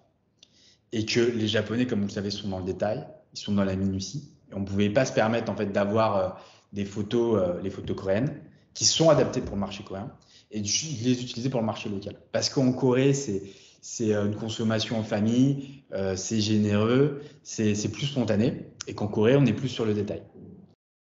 Donc, nous-mêmes, on n'a pas une banque d'images pour l'Asie, ça n'existe pas. On l'adapte pour les différents marchés parce que, bon, là, on ne voit pas effectivement le consommateur, mais un consommateur chinois, coréen ou japonais n'est pas semblable. Physiquement, eux savent très bien se distinguer les uns les autres. Et si vous le faites, en fait, si vous utilisez des contenus avec des Japonais pour communiquer en Chine, très bien se rendre compte que ce n'est pas des acteurs chinois. Donc Instagram, donc nous on communique notamment via Instagram pour cette campagne-là. Pourquoi? Parce que c'est une plateforme qui fonctionne très bien au Japon et parce qu'on est sur un produit donc très visuel. Les desserts sont très beaux. Pourquoi utiliser du beurre breton? Parce que le beurre breton vous permet de faire les plus beaux desserts au monde et on vous le montre. On vous le montre via des photos. Donc les 3 plateformes qu'on a utilisées à ce moment-là, c'était Instagram, Facebook et Twitter.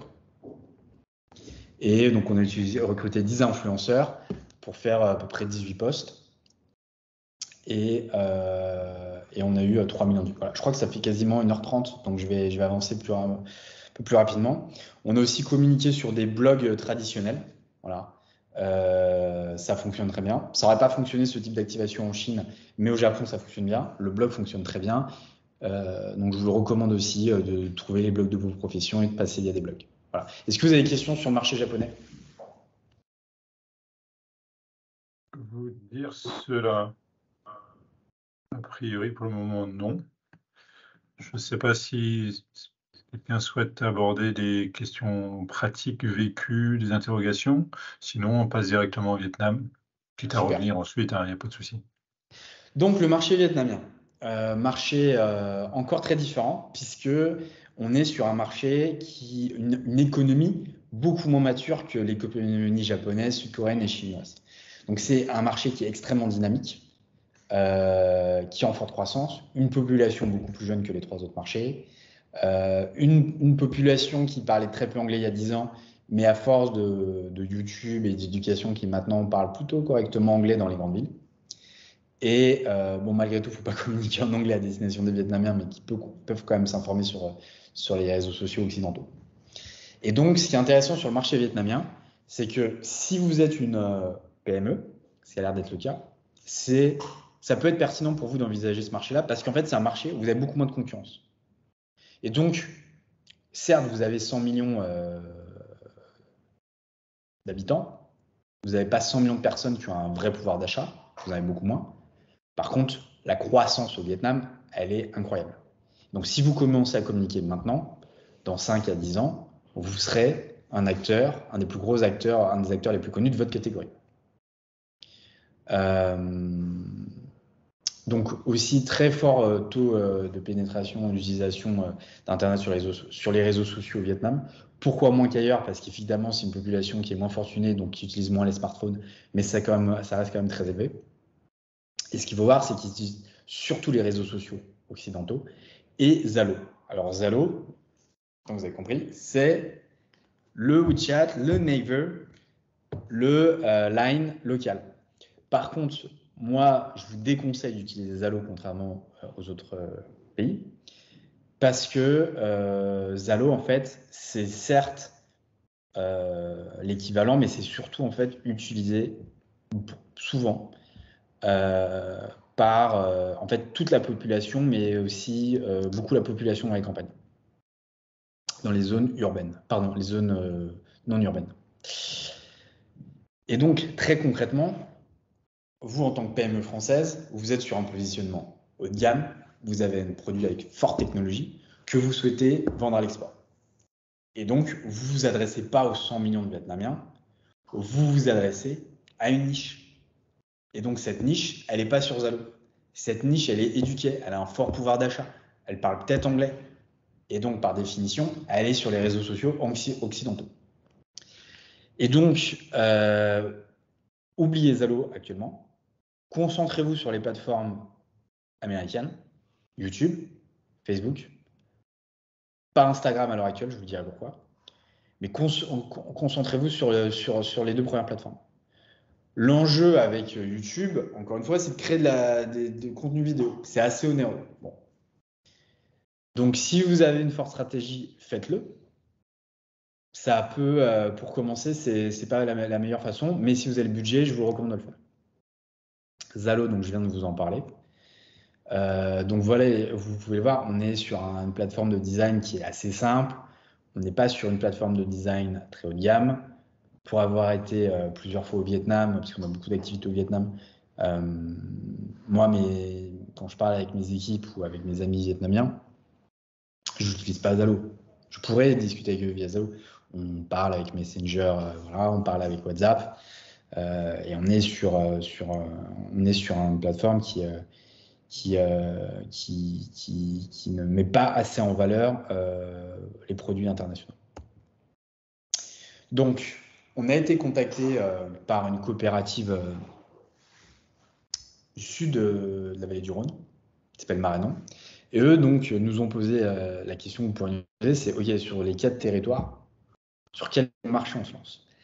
Japon, Corée, Chine, Vietnam. Ils sont présents sur les 4, probablement comme vous.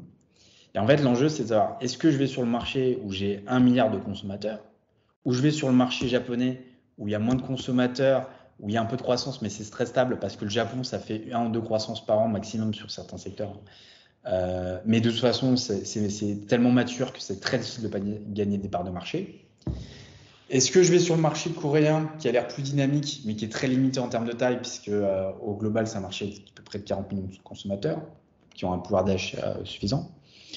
Ou, dernière solution, on se lance au Vietnam pour être une des premières coopératives à communiquer sur les réseaux sociaux. Et donc voilà, il y a toujours cette réflexion qui est de est-ce que je vais sur le marché où il y a le plus de potentiel, qui est la Chine, mais qui est aussi le plus concurrentiel, on va sur l'océan bleu. Marenon, après avoir donc discuté avec nous, on a fait plusieurs stratégies, a décidé de se lancer sur le Vietnam. Je pense que c'est pas une mauvaise stratégie, je pense que c'est une très bonne stratégie, parce que le coût d'acquisition sur certains secteurs peut être très élevé sur les autres pays d'Asie du Nord. Et donc sur ce marché-là, c'est un marché où qui est plus limité. Il y a 100 millions d'habitants. Il y a la plupart en fait n'ont pas un pouvoir un pouvoir d'achat équivalent à la France ni à l'Europe. Mais en fait, c'est un pays qui grossit vraiment. Et c'est un pays qui géopolitiquement est très en phase avec l'Occident, qui parle avec l'Occident, qui parle aussi avec la Chine, qui parle avec la Russie, qui parle avec tout le monde. C'est un pays, comme un peu l'Inde d'ailleurs, qui est en très forte croissance et qui n'est pas en guerre économique avec un des blocs. Donc moi, je pense que si vous avez un budget raisonnable ou limité, le Vietnam peut être pertinent. Et dans ce cas-là, communiquer sur Facebook. Pourquoi ? Parce que Facebook, c'est de l'écrit, c'est des visuels. Vous pourrez utiliser beaucoup de visuels que vous avez déjà sur le marché local, français, européen. Et après, vous pourrez faire des visuels locaux, mais c'est du copywriting simple. Vous n'avez pas besoin de faire de la mise en page. Et Facebook, alors j'imagine que vous communiquez plus trop sur Facebook en France, voire plus du tout. Mais Facebook au Vietnam, ça fonctionne très bien. Voilà, le cas de... En fait, on a réfléchi à communiquer sur Instagram. La raison pour laquelle on n'a pas été, c'est que Instagram, c'est un réseau social qui est intéressant parce qu'il est essentiellement utilisé par des consommateurs qui sont assez fortunés. C'est-à-dire que tous ceux qui ont un pouvoir d'achat très élevé sont tous sur Instagram. Le problème, c'est qu'on est sur une utilisation qui est très faible, qui est marginale à l'échelle du Vietnam. Donc, ça peut être intéressant de communiquer, certes, à une niche. Si vous êtes dans le luxe, oui, allez communiquer sur Instagram au Vietnam. Si vous êtes sur un produit de FMCG, produit un peu plus populaire, je vous conseille plutôt d'aller sur Facebook. Donc sur Facebook, on fait des posts, on fait des jeux, on organise des concours et ça fonctionne très bien. Voilà. Chose qu'on ne recommanderait jamais, on ne recommande pas Facebook sur les autres territoires asiatiques. Mais en Vietnam, pardon, ça fonctionne très bien. Voilà. Vous pouvez aussi faire de l'achat média sur Facebook. Ça fonctionne comme en France. Sachant que le centre de consommation est très concentré à Ho Chi Minh et à Hanoï, puisqu'en dehors, c'est des zones rurales avec un pouvoir d'achat beaucoup plus faible. Et c'est vraiment un pays en devenir où vous allez devoir investir plusieurs années pour développer une audience fidèle. Et dans 5 à 6 ans, voilà, vous serez le leader de la marque qui communiquera le plus dans son industrie. Nous, on a travaillé aussi avec des influenceurs, donc là aussi sur Facebook, qui mettent en avant donc, les produits régionaux français. Voilà. Est-ce que vous avez des questions sur le Vietnam ou sur n'importe quel autre sujet? Pour l'instant, on a beaucoup de timides, mais c'est pas, ça peut venir. Comment dirais-je? Moi, ce qui m'a particulièrement marqué, c'est ce qu'on voulait mettre en avant, hein, c'est les nuances entre chacun des pays et la nécessité de ne pas avoir de certitude et d'aller à petits pas de manière prudente et analytique. Donc merci pour ce détail extrêmement soigné, on va dire, pour bien comprendre comment faire. Je ne sais pas si parmi les personnes présentes, vous avez encore des questions à poser, mais donc si c'est vraiment des questions ultra précises, je vous invite à prendre contact directement avec Vincent. Donc là, vous aurez la présentation qui vous sera remise, et donc avec toutes les adresses email, évidemment, les contacts.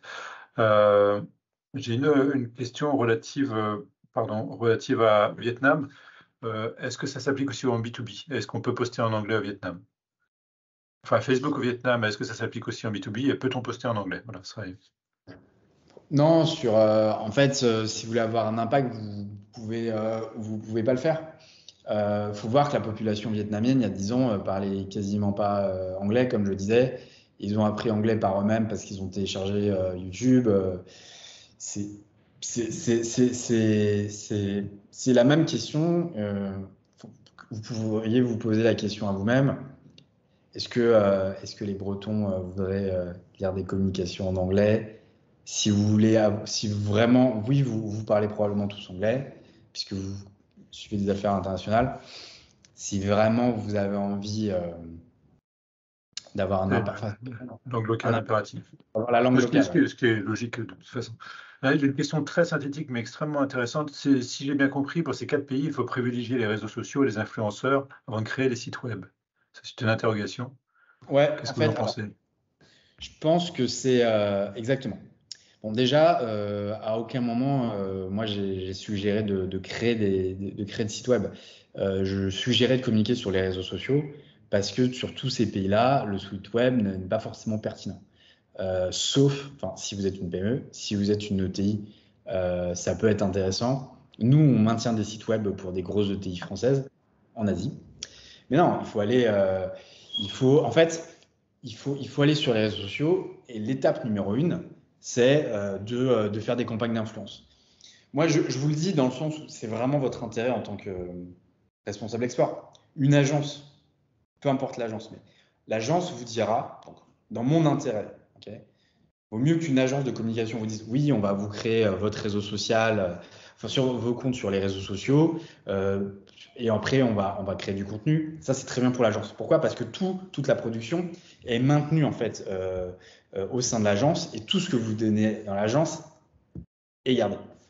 Donc souvent l'agence va vous proposer ce point-là. Le problème d'avoir ça, c'est que par exemple si vous vous lancez sur une énième page Instagram, bah, vous êtes engagé en fait, à un moment donné, si vous avez mis 10, 15, 20 000 euros par an sur une page Instagram en année 1, vous êtes obligé de faire sur une année 2, année 3.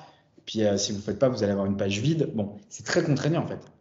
Souvent vous avez des agences qui vont le faire. Nous, on le fait pour certains clients. On l'a fait parce que ça faisait sens, parce que le client le voulait, et dans certains cas, ça peut le faire. Mais si vous vous lancez sur un marché, moi, je vous conseille d'abord de faire une campagne d'influence. Voilà. Mais si vous voulez, ça va vraiment dépendre de la cible. Est-ce que c'est B2C, B2B, de l'industrie?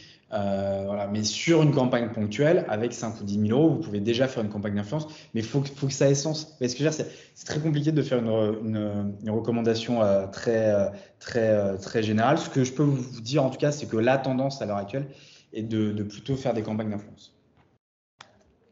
Vincent, grand merci. Je ne sais pas s'il y a encore d'autres questions. Il a dû s'afficher sur vos écrans le questionnaire sondage. C'est ultra rapide. L'intérêt de ce questionnaire, c'est évidemment avoir un retour sur cet atelier, et il y en a déjà, mais aussi que vous nous communiquiez vos souhaits de d'autres sujets que vous aimeriez qu'on aborde et qu'on puisse trouver des intervenants comme Vincent, parce que j'en suis enfin, très heureux, honnêtement, qu'on ait pu échanger avec quelqu'un basé à Shanghai. Au moins, on a une information la plus localisée possible et il n'y a pas mieux. Donc, franchement, grand merci pour ça. Je ne sais pas s'il y a d'autres. Ah oui, il y a encore d'autres questions. Euh, alors, attendez, alors là, la question est assez longue. Donc, il faut. Alors, pour une cible consommateur, que pensez-vous de mixer sur les réseaux sociaux choisis des contenus en double langue, locale et chinoise? Il y a une grosse diaspora de langue chinoise en Asie du Sud-Est. Bon, si, en Asie du Sud-Est, si vous faites référence à Singapour ou à la Malaisie, pourquoi pas? Effectivement, à Singapour, tout le monde parle anglais, Hong Kong parle anglais. Malaisie, je trouve que globalement les gens parlent plutôt bien anglais. C'est une colonie britannique. Ça peut, c'est possible. Hormis ces pays-là, euh, encore une fois, la question c'est pas tant de savoir est-ce que les gens peuvent. On peut tous. Enfin ici là dans ce webinaire, on peut tous. Est-ce qu'ils ont le but Sensible. de, bah ouais voilà, c'est en fait le but c'est de créer une émotion. C'est d'expliquer pourquoi ce produit, ce service, il est nécessaire, pourquoi il va améliorer la vie des gens. Et donc, oui, c'est possible. Déjà, si c'est sorti de Hong Kong, Singapour, Malaisie, c'est beaucoup moins possible. Et puis surtout, c'est quel impact. Moi, je suis certain que ça aura beaucoup plus d'impact de communiquer dans la langue natale. Enfin, nous, ça n'arrive jamais, sincèrement, ça n'arrive jamais qu'on communique en anglais. Et, euh, et je vous dis pas ça pour travailler avec nous, mais vous pouvez travailler. Si c'est juste un enjeu de traduction, travailler avec un traducteur local, mais je pense que c'est beaucoup mieux d'adapter. Après, vous pouvez mettre les deux langues sur Instagram si vous souhaitez. Vous pouvez, ou sur Facebook, vous mettre des posts en deux langues. Mais il faut au moins la langue locale. Vincent, Si, grand merci. J'ai pas euh, d'autres questions, donc je vous invite évidemment, si vous avez des sujets très techniques à développer, à prendre contact directement. Et puis, ben, merci à tous pour votre participation. C'est un sujet qui me tenait à cœur et je suis très heureux qu'on ait pu le monter comme cela. Il y Merci a des, aux app- équipes de la team, il y a merci à des tous. applaudissements et des remerciements qui défilent là sur les écrans. Donc, ouais, du live streaming de qualité. Merci pour votre confiance. Et si vous avez des questions, Euh, n'hésitez pas à me contacter. bonne fin de journée, Vincent là-bas. À bientôt. Au revoir. Au revoir.